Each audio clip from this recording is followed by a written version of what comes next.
Welcome to Call to Purpose. I'm Tony Riley, and we are continuing speaking with inspiring women. Today, we will be talking with Jennifer Jones, the founder of the nonprofit Hagar's Heart. Welcome, Jennifer. Thanks, Tony. Glad to be here. Yes, I'm so glad you were able to join us today. So, speaking of inspiring, you you have you're a nonprofit Hagar's Heart, right? We are, yeah. And I would like you to tell us about your story and what is Hagar's Heart? You know, it's interesting because inspiring kind of makes me crawl in my shell because I'm a vessel. And what I've learned in the last 4.5 years and really longer than that is that Hagar's Heart is a voice for those who feel like they don't have a voice, who are being abused in their home. It's also Hagar's Heart strives to say that domestic violence is more than a black eye, and it can be so many different types of abuse. And as I began my journey to healing, I was out of my relationship that was abusive for 13 years before I admitted I was a domestic violence survivor. And that was part of the myth I believed, that it only, I had a degree, I had a bachelor's, I had a master's. I was very successful moving up the ladder in my education field, and I was successful. But as I was doing all of those things, I was hiding a secret. And in my mind, I just had a bad marriage that I couldn't fix. And, July 31st of 2007, I looked up at the sky. I'd lost my job, built a brand new house, had separated, and had lost a school and did not have a job. And I just said, Lord, if you want it, you can have it. So I look at that as that's when he kind of started shifting and sifting things out of my life to where my purpose was Hagar's Heart. And what we do is we support domestic violence organizations. We're currently partnering with 8 here in DFW with the goal to be in every county in North Texas. And then who knows what God's going to do. But we support the kind of the now what. You can have the counseling, the shelter, you can get financially set, but there's still the trauma of what comes after. So Hagar's Heart is there from the beginning to the end, and the hope is that we provide those tools, that you matter. Our 3 words are that we want these men and women to feel seen, worthy, and loved. Wow, what a powerful testimony, and just how God used your tragedy and your difficult situations and turning it to good, and that you're obedient to what he's calling you to do, and in helping other women and other people, could be men as well. And just the fact that you mention and you make the point to bring up that it's not just, like you say, a bruised eye. It's not just physical, and this is something you taught me when we connected, is that it can be emotional. Like, emotional abuse is considered as domestic violence, which is something I think a lot of women don't know. Either that or I was the only one that didn't know that. Well, and I think, when I look at what's on TV or what we hear, we usually hear the tragedy. We hear the 911 call of someone famous. We hear of a murder or a death. We hear of women, and you did say men. What the statistics are, it's 1 in 3 women and 1 in 4 men will have experienced what we call intimate partner violence or domestic violence in their lifetime. It's still really high. It's extremely high. It's mostly women, but exactly. It's obviously high. And I've met many men who have come to us who were falsely accused. And, again, it goes back to the stigma of men are stronger than women. But I mean, I am a woman, and I know when I get angry, I know what, could happen if I went down that road. So it's an understanding that, the reason, we took Hagar's Heart farther is because 96% of women who have called a hotline to get help have said that they have experienced verbal or emotional abuse. Mm. And when you look at the cycle of abuse, I think that's, even for me, while it did get to physical, it wasn't, I had the choice to leave. I had a place to go. Not everybody has that opportunity. And when we think about these things, especially I had insurance, I had a job, I had a support system. Women who are needing a support system, just in Texas this last year, 50 to 53% of women who needed help in a shelter were turned away. Mm. They needed a safe space. What we do at Hager's Heart is try and share. You don't have to need a place to stay to seek services. Because again, that was the myth that I was under. Mm. I, one, thought it was physical. And like I said, there were physical times. And so I didn't need to go to a shelter because I had a family member's house to go to. So therefore, I disqualified myself immediately.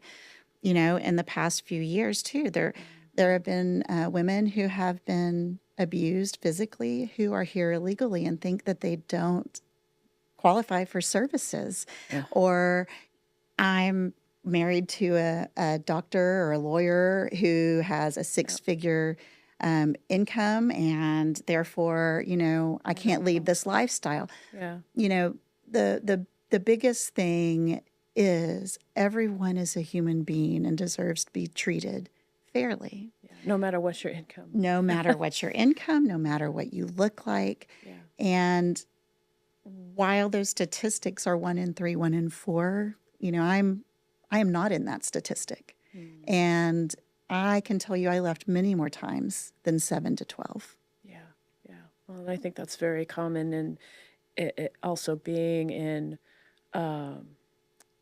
having kids. I mean, there's so many things that hold you back from, like, oh, I don't want to do this because of the fear-based decision making, as I refer to quite often, is, well, what if this, what if that, you know, uh, and I think there's a big part of gaslighting too, where they make you feel like you're crazy and you're not capable of having your own life or being on your own, or there's a fear of, like, he's going to come and hurt me, or whatever it may be, or I can't live by myself. I can't, like, there's so many things that can hold people back, even emotionally, and, like, not necessarily like, oh, well, I can afford to do this, but I can't because I'm going to whatever it is. Yeah. I'm not going to be able to, I'm going to be so lonely, or I'm going to be this, or I'm going to be that. Like, there's so many scenarios that I think people feel fearful of getting out of these situations. Well, and I often say I blame Cinderella. Yeah. We all Right. grew up wanting to be a princess, wanted to be treated like a princess. And really, in my mind, by the time I was 17, I was married. And I think that's another part that I see is the biggest age group that we know of is 17 to 24 that are affected by domestic violence. We call it dating violence. And that was kind of the circle that I was in was, oh, well, we'll just grow out of it. I also had convictions of if you do this, then you have to do that. And so, my conviction was that, I was a Christian who you only have sex with one person. Yes. Therefore, when I made that commitment, that was it. Yes. And what happens with that cycle is that I became what I call a works girl. Okay, Lord, this is what you've called me to, so I'll just try and change it by being better. I'll just make sure when I know things are not right that we don't step on eggshells. We, make sure I make a really good dinner, or make sure I just stay out of the way, or whatever it was. And then it became, oh, let's just buy a brand new car. Oh, let's just buy a house. Oh, let's just have a baby. And as I Thinking it would climbed, get better. it would get better. Yeah.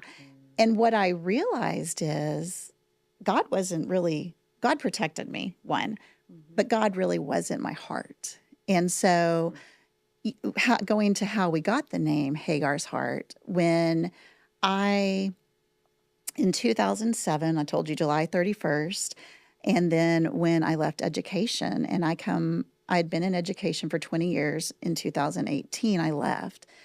And at that point, I mean, my degree is an early childhood degree. My master's is reading. That's pretty specific. Mm-hmm. And I said, what am I going to do now? And Hmm. really the gift that was given to me at that time, because I was a single mom when my oldest was little, is that we were in a position where my now husband was able to be the sole provider, and I got to be a mom. Hmm.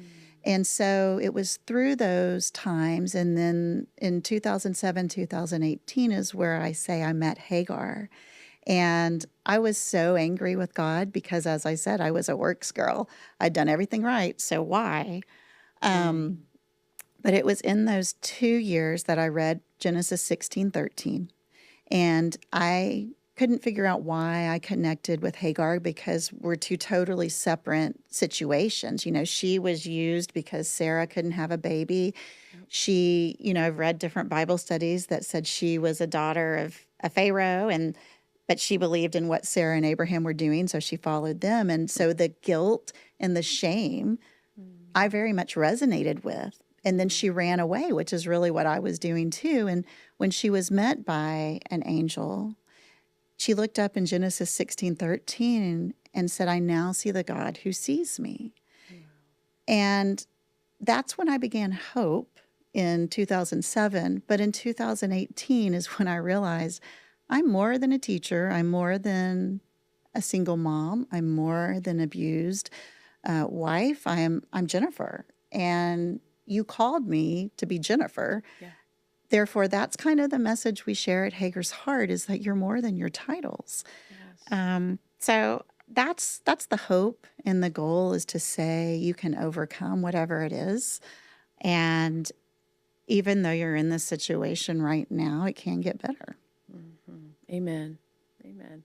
Mhm. Well, and this is why, we have you on here, because I, we want to make sure that people know about, you know, first be educated, Mhm. be able to reach out to people who can help them. And we want to get the word out to make sure that they know that there's a place they can go and give them that hope to get the help that they need. And I'm so glad that you're obedient to what God is calling you to do, because this is just, this is beautiful. Well, I love it. and I And you've think helped me, just so you know, like when you and I connected, and just you telling me, like, I said, well, I don't think I was in a, I wouldn't necessarily call it abusive relationship. And you're like, yeah, did you know I that was like, emotional yes, you abuse were, is, and yes, it's you okay. were. Yeah. Well, and I think that's it. We make up an idea of what it looks like. Mhm.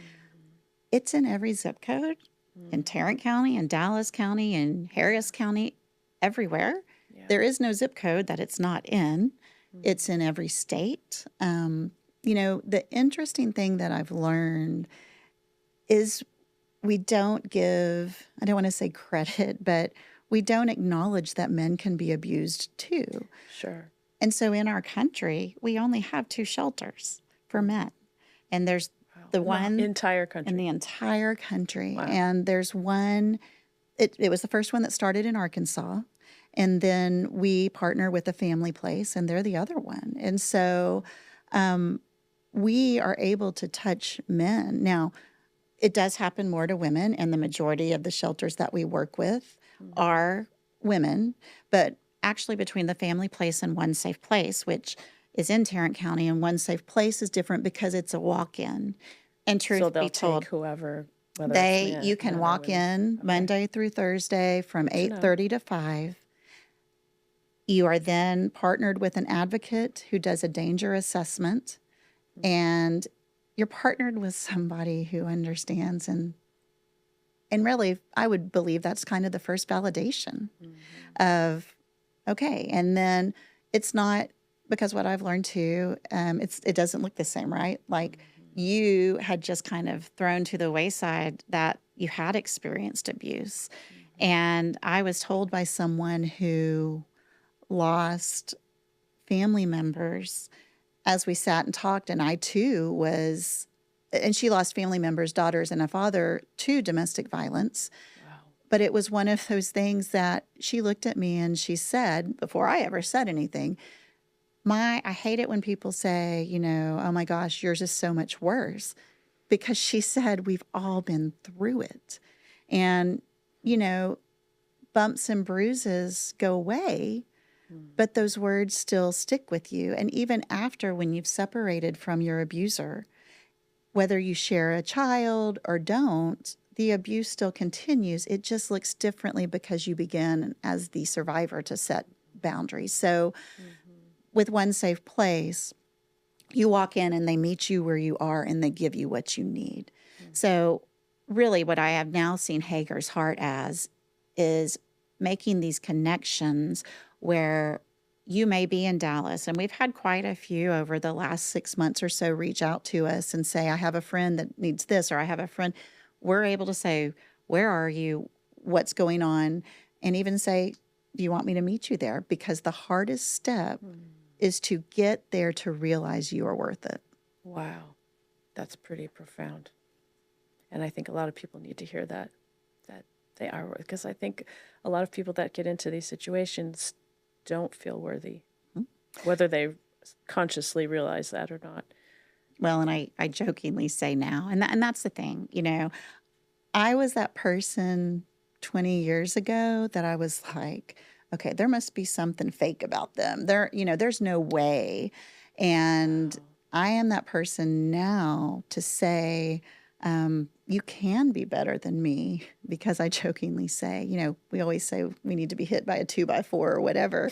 I say like a 8x16 or, whatever the math goes up like that. Yeah, it took me a long time. And that's what I've loved, One Safe, exactly, whatever it is.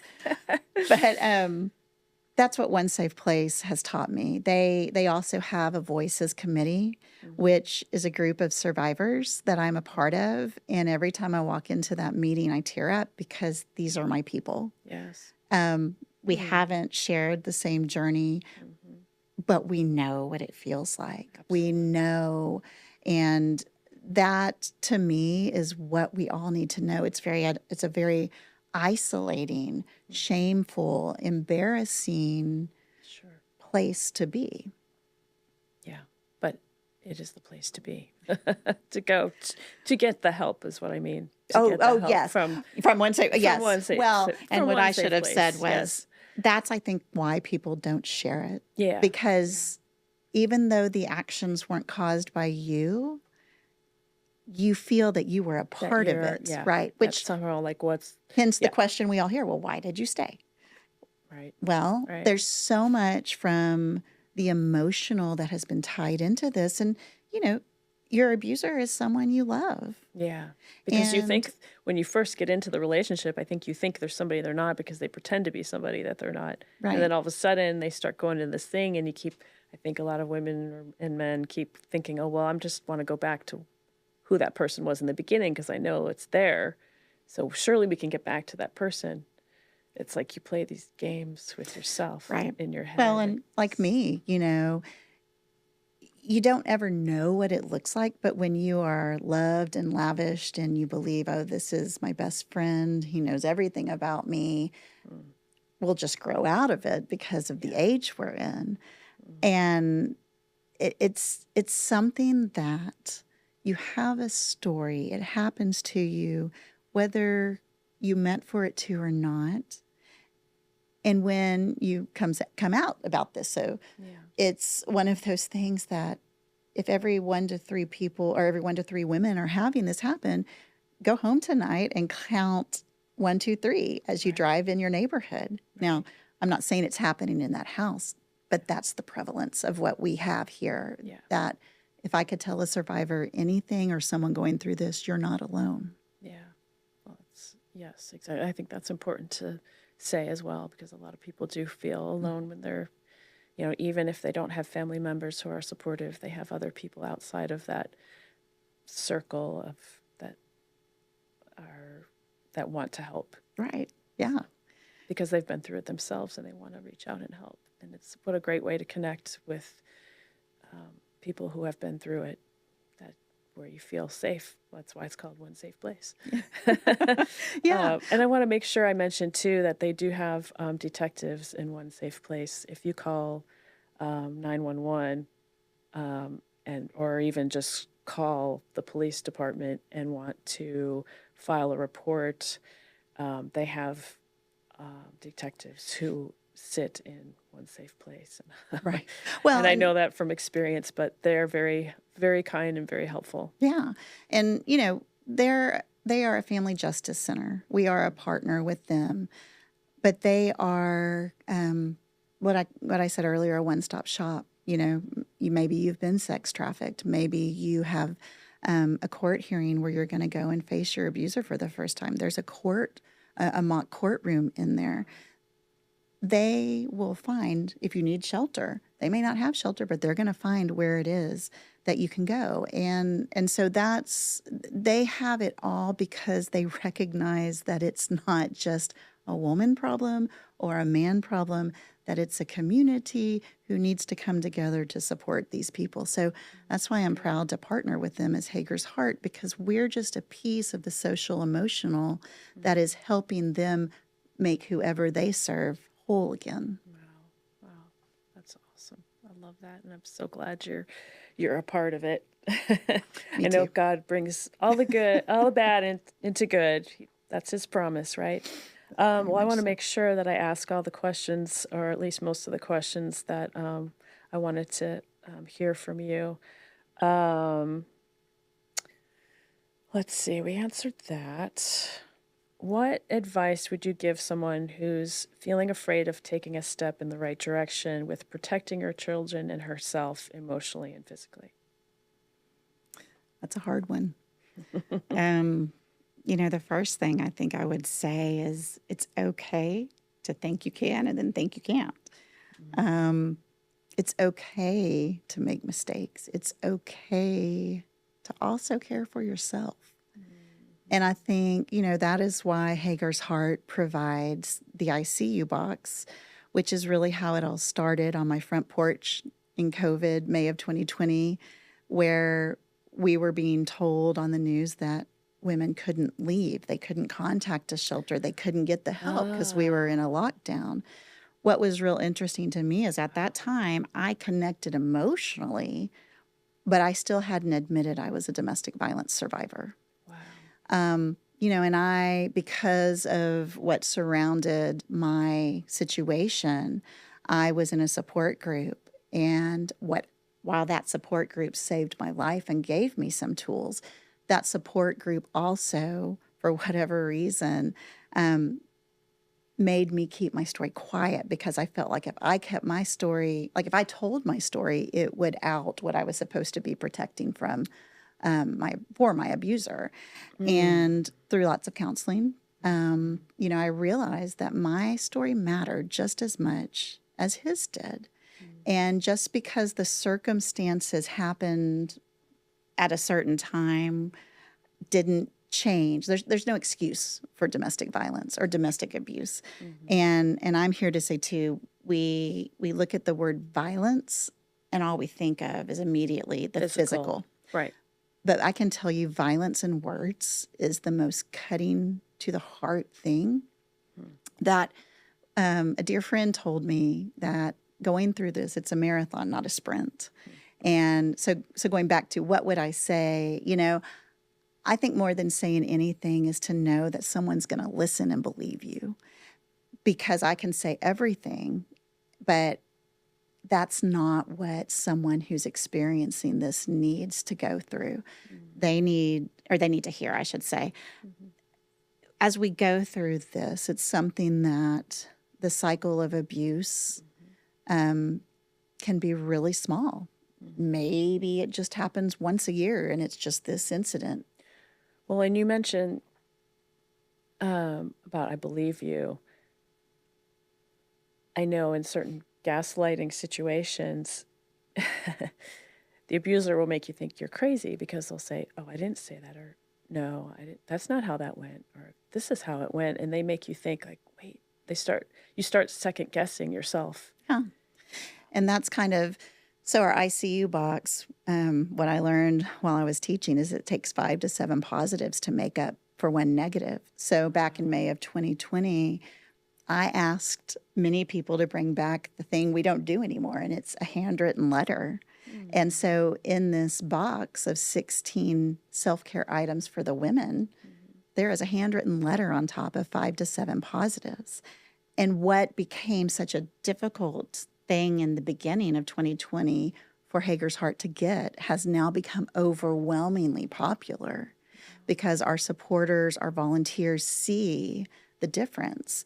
We've also added a handmade bracelet with a positive word that I've gone into shelters and I see these women wearing it. And that's part of, Beautiful. God did that for me in a Bible study that I did. He said, or Beth, it was Beth Moore, God through Beth Moore. Yeah. And if you know Beth Moore, she's Yeah, I going to do. tell it to us. Yeah. But it was a blue cord. And so as I was thinking about these things, because in order to get out of what I call the stinking thinking, we need constant reminders. Yeah. And, that is the biggest thing. We've been able to partner with master's classes who have done research at UTA for us, and to their knowledge, to our knowledge, there isn't anyone who is like us in the sense of all we do is, one, focus on the women, and two, focus on the, social emotional health.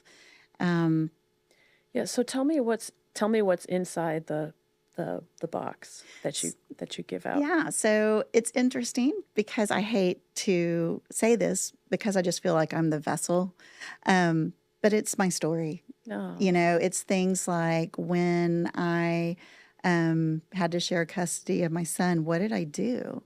And truth be told, at the very beginning, sit and sulk. Like, this wasn't supposed to happen to me. I did everything right. Why? But slowly, as I had therapy, I had a sponsor who helped me with things, and she said a lot of tough things for me.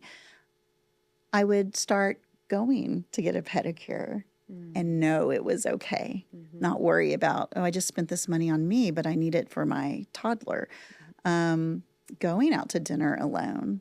There's days now where I'm like, can I go out to dinner alone? It just be because that time is so, we take for granted that time when we have no idea we really needed it, if that makes sense. Yeah. So what's in the box? So in the box, yes. I was going to say, I missed that, didn't I?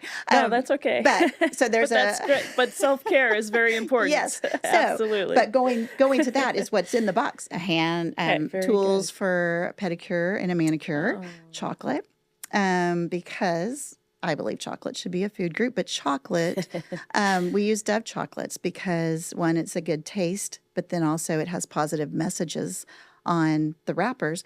But when you taste something good or you smell something good, like we have handmade soap that is very original or different. We've had people who donate that from their stores. The box in itself is just really, and I didn't say this, but being a kindergarten teacher and a first grade teacher, it's very sensory because we know if we taste something good, we remember that and it goes to our brain, which then changes or influences, I felt really good when I ate chocolate. Or, you know what, that felt really good letting somebody take care of me. Because as you're coming out of the abuse, it is one of those things that you really haven't taken care of you. So all of the items are specifically chosen, journal and a pen, that get your ideas or your thoughts or your anger onto paper, and then it's removed from your brain. Kleenex, because whether we want to believe it or not, crying is good. It cleanses the soul. Definitely. A sleep mask to remind you that sleep is important, but the reason that we make sure we put that specific thing in there is because, again, I learned, I remember losing a lot of sleep with worry. Some abusers will use sleep deprivation to keep their victim. So whether you use that sleep mask or not, it's an idea. And then, so we have 16 different items. And on top, I put a note because I remember when you're in the middle of the trauma brain, you don't even know what to do. And so my focus was my child. I just knew I needed to take care of him. And so I put a card in there to kind of calm the hearts and say, look, I've been where you are. I know you have no idea. And then give examples of the things in the box. Do this for this. Make sure you get sleep. Cry. It's good. Because I think, so going back to your question of what do you say, it's one of those things that you can't really say and expect that that person's going to listen. But just like the ICU box plants a seed, you can plant a seed of, hey, maybe try this. Wow. Thank you so much, Jennifer, for sharing your story with us. And I know that takes a lot of courage, so I really appreciate it. So one more question for you. I'd like you to tell us of a goosebump moment or something that really like stood out to you, where you were like, "Oh my gosh, God, you're amazing."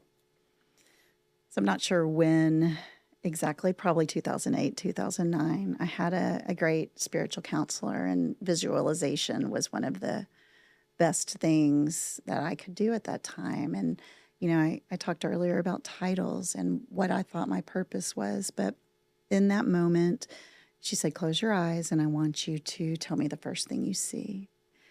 And one of the pictures that I had constantly seen was Jesus running towards me, but he never got to me. Wow. And so in that moment, not only did he get to me, but he got down on one knee and he said, let me love you. Oh, Jennifer. And so at that moment Gosh. is when I think it all began, truly. And, I'm here because Jesus wasn't comfortable. We are not called to be comfortable. And if one person hears this and feels loved, then I've done the job he planned for me. Wow. Amen, sister. That's beautiful. Thank you so much for sharing that. I love that. It brought me to tears. It's, it's pretty powerful. Yeah. But I know I'm here for a reason, and I hope that I live that out. Absolutely. Well, you're doing a great job. Thanks, Tony. All right. Well, that wraps up our session today. Thank you so much for joining us. You are welcome to reach out to Hagar's Heart. That website is... Yeah, our website's hagersheart.org, and it can tell you everything about us, what we need. And even if you don't live where we are in Texas, then you can still help with the ICU boxes by we have Amazon wish lists for all of our events. Sounds great. All right. Thank you. And if you'd like to reach out to us, you can reach us at yourcalltopurpose.com. Thank you so much.